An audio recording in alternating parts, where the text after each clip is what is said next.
하늘에 계신 하나님은 우리의 기도를 들으시는 분입니다.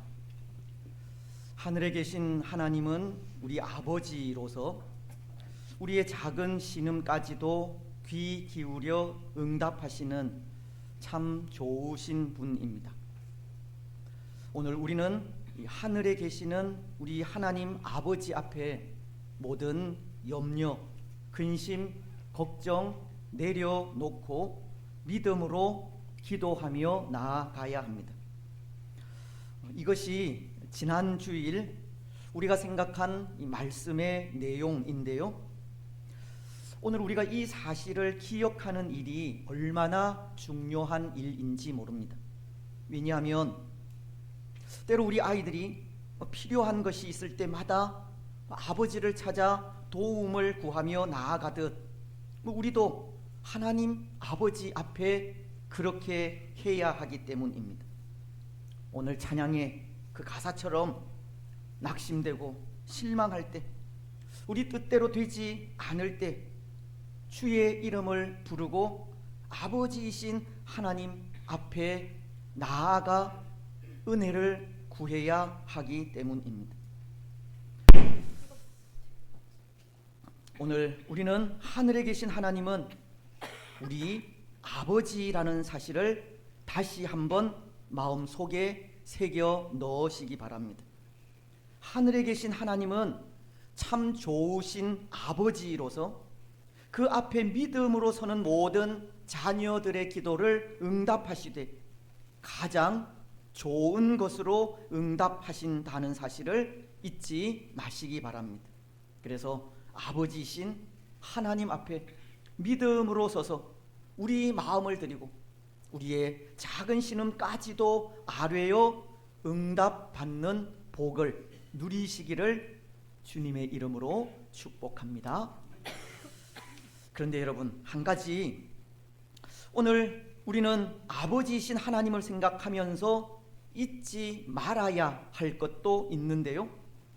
그것은 우리 아버지이신 하나님은 비록 우리의 작은 신음까지도 귀 기울여 들으시고 응답하시는 참 좋으신 아버지이기는 하지만 우리가 기도하는 대로 다 들어주시는 분은 아니라고 하는 겁니다.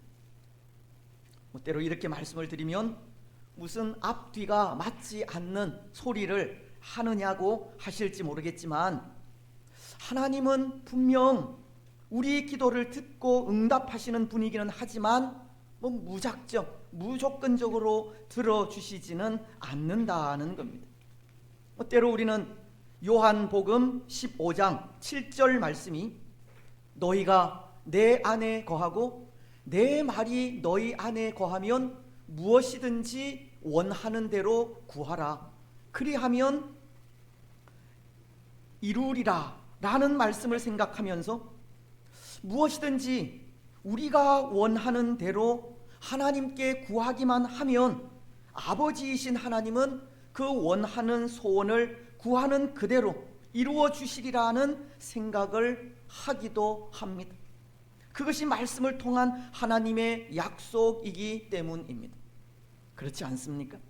하지만 무작정 들어주시지는 않는다는 것인데요, 거기에는 조건이라면 조건이 있기 때문입니다. 요한복음의 말씀이 너희가 내 안에 거하고 내 말이 너희 안에 거하면 무엇이든지 원하는 대로 구하라 그리하면 이루리라고, 너희가 내 안에 거하고 내 말이 너희 안에 거하면이라고 하시듯 예수님과의 연합이 있어야 한다는 겁니다. 이것은 바꾸어 말씀을 드리면 항상 예수님과 동행하지 않으면서, 즉 하나님의 말씀대로 행하지도 않으면서 그 앞에 기도한다고 할 때 그 기도는 허공에 사라지는 메아리처럼 무의미할 뿐이라는 겁니다. 조건에 부합하지 않기 때문입니다. 그래서 우리는 이 말씀을 기억해야 하는 겁니다. 너희가 내 안에 거하고 내 말이 너희 안에 거하면, 오늘 우리는 늘 하나님 안에 거하시고 예수님과 동행하는 삶을 살아가시기 바랍니다. 그래서 요한복음 15장에서 예수님은 예수님과 우리와의 관계를 비유하신 것이 있습니다. 포도나무와 가지로 비유를 하신 겁니다. 요한복음 15장 5절은 나는 포도나무요 너희는 가지라. 그가 내 안에 내가 그 안에 거하면 사람이 열매를 많이 맺나니 나를 떠나서는 너희가 아무것도 할 수 없음이라. 예수님은 나는 포도나무요 너희는 가지라고 하시면서 가지인 우리가 포도나무인 예수님 안에 거할 때 많은 열매를 맺게 될 것을 말씀하신 겁니다. 가지인 우리가 나무이신 예수님과 늘 동행하며 나아갈 때 기도의 응답을 받을 수 있다는 겁니다. 그렇습니다. 사랑하는 여러분, 오늘 우리는 포도나무이신 예수님 안에 온전히 거하는 가지가 되시기 바랍니다. 참 좋으신 우리 하나님 아버지께서 우리가 간구하는 그 모든 것을 응답하실 수 있도록 항상 예수님과 동행하며 살아가시기 바랍니다. 항상 하나님 아버지 안에 거하는 삶을 통해 하나님의 뜻이 무엇인지 분별하여 구하는 참 좋은 하나님의 자녀들이 다 되시기를 바랍니다. 그래서 오늘 우리는 예수님께서 가르쳐 주신 주기도문을 통해 그것도 함께 생각해 보고자 하는데요. 하나님의 나라와 뜻을 구하는 기도가 어떠한 기도인지와 함께 하나님의 참 좋은 자녀의 모습이 어떤 모습인지를 생각하고자 합니다. 오늘 9절과 9절 하반절로 10절은 이렇게 말씀을 하고 있습니다. 이름이 거룩히 여김을 받으시오며 나라가 임하시오며 뜻이 하늘에서 이루어진 것 같이 땅에서도 이루어지이다. 우리는 이 말씀을 통해 하나님의 나라와 그의 뜻을 구하는 기도와 함께 하나님의 참 좋은 자녀가 어떤 자녀인지를 생각할 수 있다는 것인데요. 물론 9절 말씀이 가르치는 것은 하나님께 드리는 우리의 기도가 하나님에 대한 경배와 찬양으로 시작해야 할 것을 가르치는 말씀이기도 합니다. 기억을 하실지 모르겠지만 우리는 앞선 시간을 통해 기도의 요소에 대해서 생각을 하면서 하나님께 대한 경배와 찬양과 감사가 기도의 첫 번째 요소라는 것을 말씀드렸듯이 우리의 기도는 하늘에 계신 하나님 아버지께 찬양과 경배의 모습으로 나아가야 할 것을 가르치는 말씀이 9절 말씀이라는 겁니다. 하지만 이 말씀을 통해 하나님의 참 좋은 자녀로서의 모습도 생각할 수 있다는 것이 그렇게 하나님께 찬양과 경배로 나아가는 자녀가 좋은 자녀라는 것을 알 수 있기 때문입니다. 여러분, 하나님을 찬양하고 경배하는 자녀가 하나님이 기뻐하시는 참 좋은 자녀입니다. 모든 영역 속에서 하나님의 영광을 위하여 살아가는 자녀가 하나님의 좋은 자녀입니다. 오늘 우리는 항상 하나님의 영광을 위하여 살아가야 하고 하나님을 경배하며 살아가야 합니다. 그래서 오늘 9절에 대해서 소교리 문답도 제101문을 통해서 이렇게 가르치기도 합니다. 이름이 거룩히 여김을 받으시오며 라는 첫째 기원에서 우리는 하나님께서 자기를 알리시는 모든 영역에서 우리와 다른 사람들이 그분을 영화롭게 하도록 해 주실 것과 모든 것이 하나님께 영광이 되도록 섭리해 주실 것을 기도합니다. 소교리 문답은 이 말씀을 통해 하나님을 영화롭게 하고 하나님께 영광이 되도록 기도할 것을 가르치고 있는 겁니다. 그렇습니다. 먼저 우리는 우리 삶을 통해 하나님을 영화롭게 하기를 기도하며 나아가야 합니다. 소교리 문답이 모든 영역에서 우리와 다른 사람들이 그분을 영화롭게 하도록 해 주실 것과 라고 말씀하고 있듯이, 오늘 우리는 하나님의 참 좋은 자녀로서 하나님의 영광을 위하여 하나님을 영화롭게 하는 삶을 살아가야 한다는 겁니다. 때로 하나님을 영화롭게 한다라는 것이 하나님은 이미 영화로우신 분이기에 이미 영화로우신 하나님을 드러내는 삶을 말하는 것인데요. G.I. 윌리엄슨이라고 하는 학자는 하나님을 영화롭게 한다는 것은 이미 영화로우신 하나님의 영광을 반사한다는 의미로 해석을 해야 한다고 하듯이, 하나님의 영광을 반사하는 삶, 드러내는 삶을 살아가는 것이 하나님을 영화롭게 하는 일입니다. 시편은 145편 1절을 통해 이렇게 고백하고 있습니다. 왕이신 나의 하나님이여, 내가 주를 높이고 영원히 주의 이름을 송축하리이다.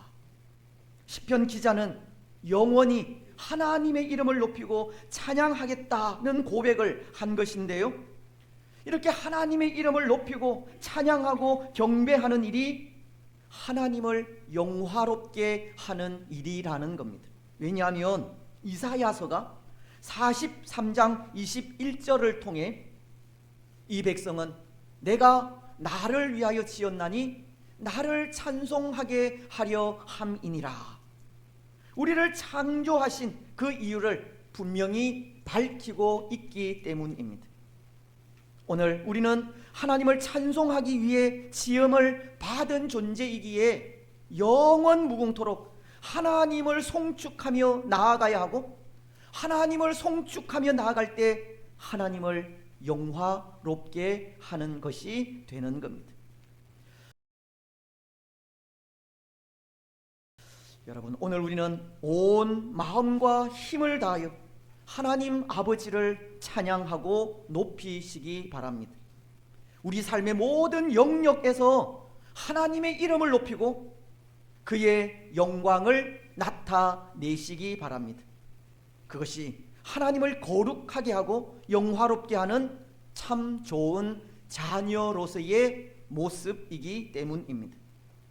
또 하나, 오늘 우리는 하나님의 좋은 자녀로 하나님이 우리를 통해서 영광을 받으시도록 우리 삶을 주관해 달라는 기도로 나아가야 합니다.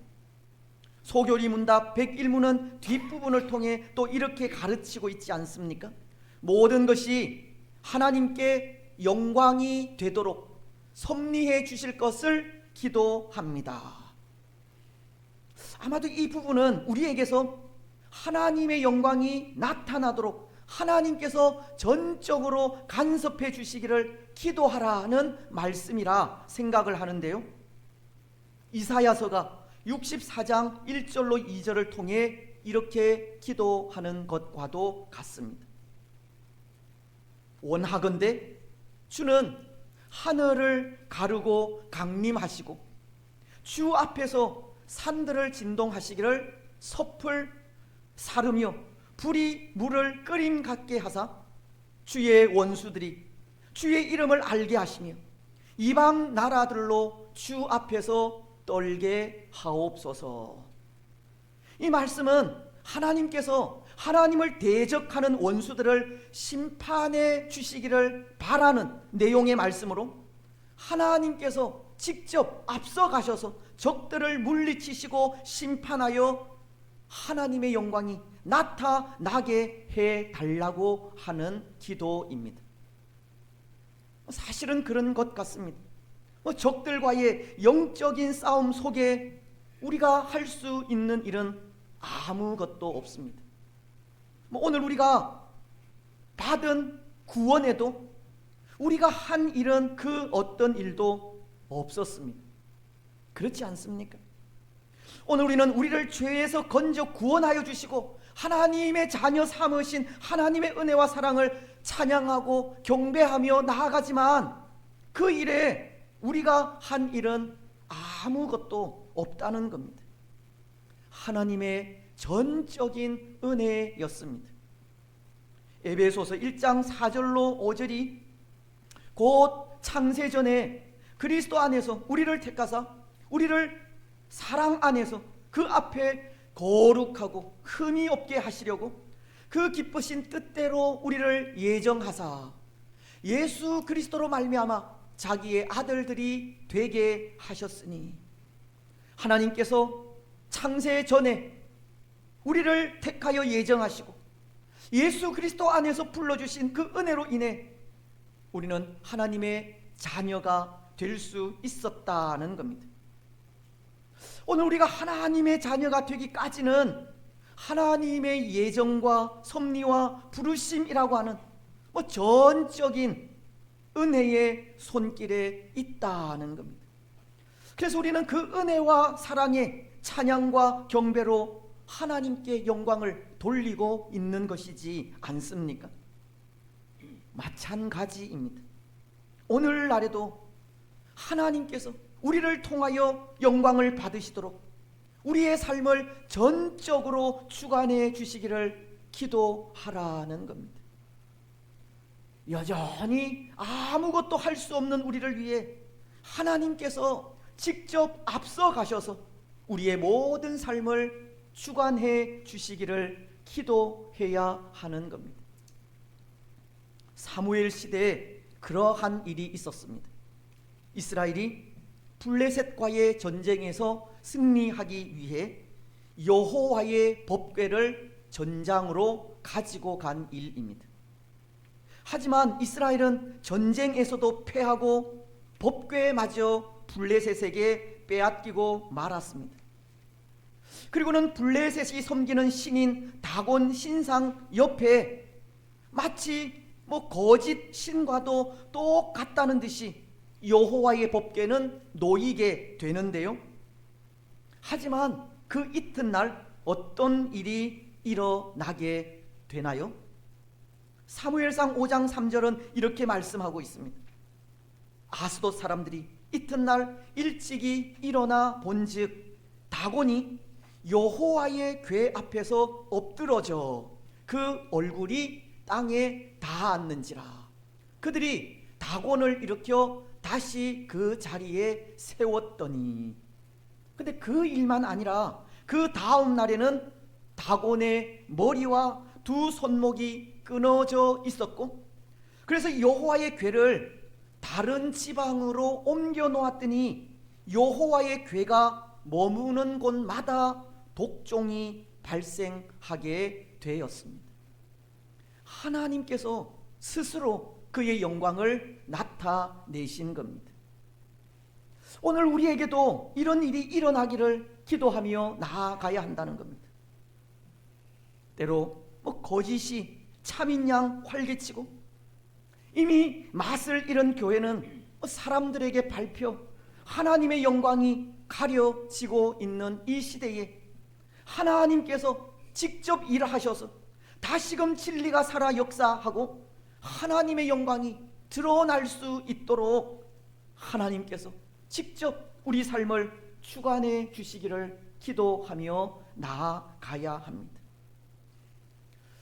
여러분, 오늘 우리의 기도가 이사야의 기도와 같기를 바랍니다. 주는 하늘을 가르고 강림하시고 주 앞에서 산들을 진동하기를 불이 섭을 사르며 불이 물을 끓임 같게 하사 주의 원수들이 주의 이름을 알게 하시며 이방 나라들로 주 앞에서 떨게 하옵소서. 아무것도 할 수 없는 우리를 불쌍히 여기셔서 하나님께서 직접 행하시고 오늘 이 땅 위에 하나님의 영광이 드러날 수 있도록 하나님의 역사하심을 기도하는 우리가 되시기 바랍니다. 이제 두 번째, 오늘 주기도문은 하나님의 나라와 그의 뜻을 구하는 기도에 대해서도 가르쳐 주고 있습니다. 10절은 이렇게 말씀하십니다. 나라가 임하시오며 뜻이 하늘에서 이루어진 것 같이 땅에서도 이루어지이다. 이 말씀은 오늘 우리의 기도가 우리 자신의 기도보다 하나님의 나라를 위한 기도를 우선시해야 할 것을 가르치는 말씀입니다. 하지만 한편으로 또 오늘 우리가 하나님의 자녀로서 먼저 하나님의 나라와 그의 뜻을 구해야 할 것을 가르치는 말씀이기도 한 것입니다. 하나님의 좋은 자녀로 하나님의 나라와 그의 뜻을 항상 구하며 나아가라는 겁니다. 그렇다면 여러분, 여기 하나님의 나라와 그의 뜻을 구하는 기도는 어떠한 기도를 말하는 것이겠습니까?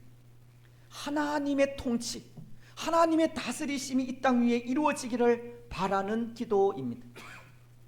사탄의 세력을 능히 이길 수 있고 그 어떤 유혹도 물리칠 수 있는 담대한 하나님의 사람들이 되기를 바라는 기도입니다.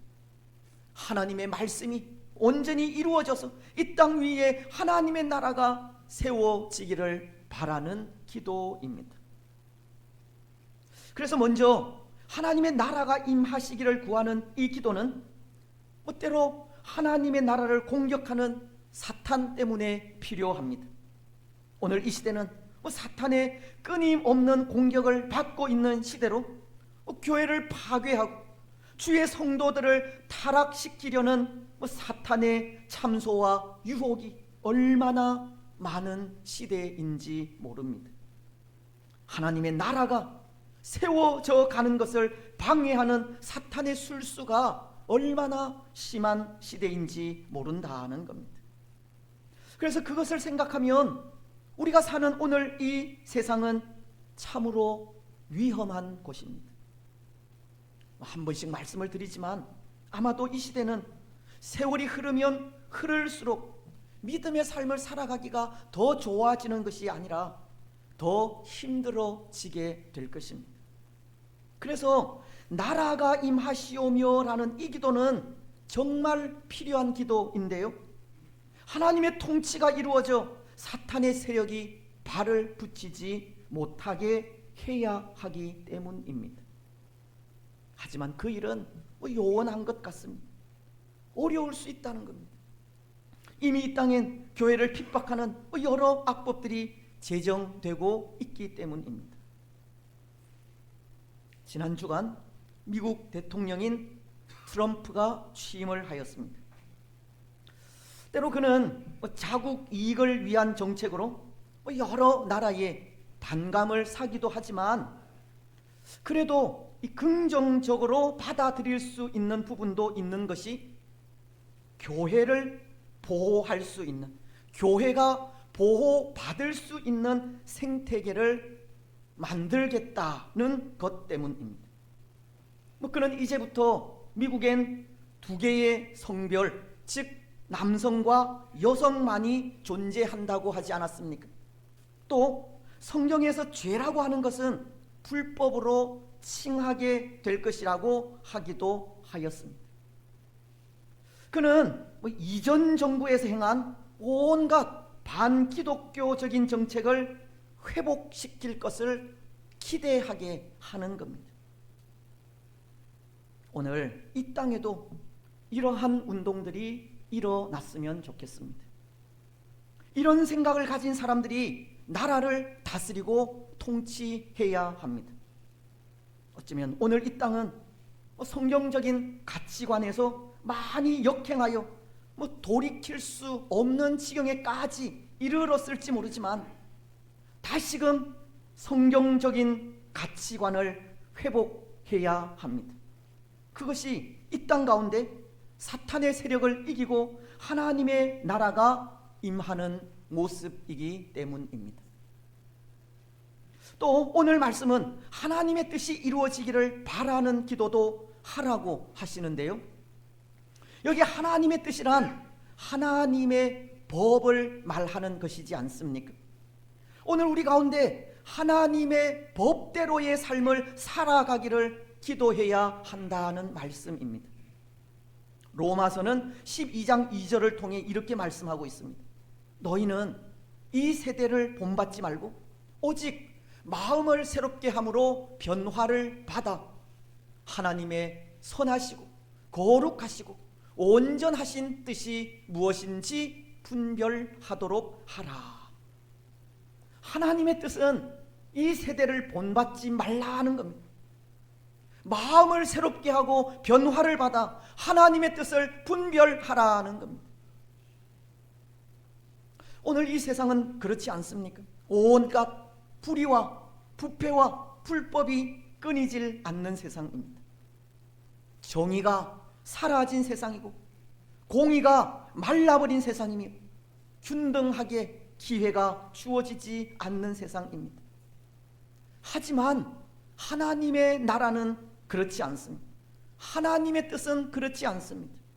하나님은 정의가 물같이 공의가 강물같이 흐르는 세상을 말씀하기 때문입니다. 아모스 5장 24절은 이렇게 말씀합니다. 오직 정의를 물같이 공의를 마르지 않는 강같이 흐르게 할지어다. 또 미가서는 6장 8절을 통해 이렇게 말씀합니다. 사람아, 주께서 선한 것이 무엇임을 내게 보이셨나니 여호와께서 내게 구하시는 것은 오직 정의를 행하며 인자를 사랑하며 겸손하게 내 하나님과 함께 행하는 것이 아니냐. 하나님께서 원하시는 뜻은 정의와 공의를 행하는 것이고 인자를 사랑하는 것이며 겸손하게 하나님과 함께 행하는 것입니다. 오늘날과도 같이 교만하여 하나님의 곁을 떠나고 정의를 짓밟고 공의를 무시하며 사람에게 함부로 행하는 그런 모습이 아니라는 겁니다. 여러분, 오늘 이 땅 위에 하나님의 뜻이 이루어져야 합니다. 오늘 우리는 이 세대를 본받지 말아야 합니다. 마음을 새롭게 하며 변화를 받아야 하고 정의와 공의를 행해야 하고 인자를 사랑하고 겸손히 하나님과 함께 행해야 합니다. 그것이 하나님의 뜻을 이루는 일이기 때문입니다. 그것이 이 땅 위에 하나님의 나라를 세워가는 일이기 때문입니다. 오늘 우리는 이 세대를 본받지 마시고 마음을 새롭게 하여 변화를 받으시기 바랍니다. 정의와 공의를 행하고 인자를 사랑하며 겸손히 하나님과 함께 행하시기 바랍니다. 그래서 그 삶을 통해 거룩한 하나님의 나라를 세워가는 하나님의 참 좋은 자녀들이 되시기 바랍니다. 이제 말씀을 맺겠습니다. 미국 대통령인 그 트럼프의 취임식은 이 축하 기도회로 마무리가 되었습니다. 그 기도회 때 필리 그레이엄 목사의 아들인 프랭클린 그레이엄 목사가 이렇게 기도하는 것을 들었습니다. 하나님이 주인인 나라는 복을 받습니다. 우리 시선이 오직 하나님께 고정되게 하소서. 어쩌면 오늘 우리가 생각한 주기도문이 가르친 기도가 그것이 아닌가 합니다. 하나님이 주인인 하나님의 나라를 세워 하나님을 영화롭게 하라는 기도이기 때문입니다. 오늘 우리는 이것을 위해 기도하시기 바랍니다. 이 땅이 하나님이 주인인 나라가 되기를 기도하시기 바랍니다. 우리 시선이 오직 하나님께만 고정되기를 기도하시기 바랍니다. 그래서 하나님의 도우심으로 공의와 정의가 넘치는 하나님의 나라를 세워 하나님을 영화롭게 하시기 바랍니다. 무엇보다도 하나님의 좋은 자녀로 인자를 사랑하고 겸손히 하나님과 함께 행하기를 기도하시기 바랍니다. 그래서 그 기도를 통해서 이 땅 위에 거룩한 하나님의 나라가 세워지고 공의와 정의가 이루어져 하나님을 영화롭게 하는 참 좋은 성도들이 되시기를 주님의